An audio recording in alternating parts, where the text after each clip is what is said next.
القفطان خص الناس يعرفوا بانه بيتو ولا كرهتو اصله جزائري. القفطان المغربي الذي يعود تاريخه الى قرون. القفطان جابوه العثمانيين اللي داوه هما من الايرانيين، جابوه للجزائر وكاع الدول اللي كانوا فيها.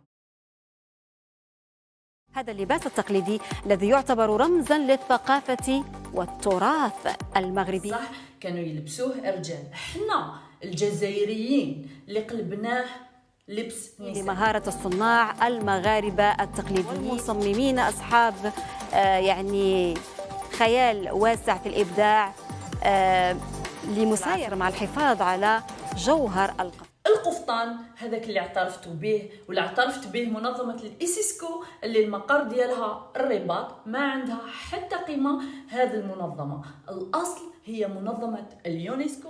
اللجنه منعت على الجزائر تدوز الصوره ديال القفطان. واليونسكو كي تكتب قفطان في السيرش تاع لو سيت اوفيسيال تاع اليونسكو راه منسوب للجزائر. لو سيت ديال اليونسكو القرار ديال التسجيل فيه الملحفه والقنصه ذكر للقفطان، لانه قطعه من قطع الملابس اللي تلبسها المراه الجزائريه. القفطان ما سجلت باسم الجزائر.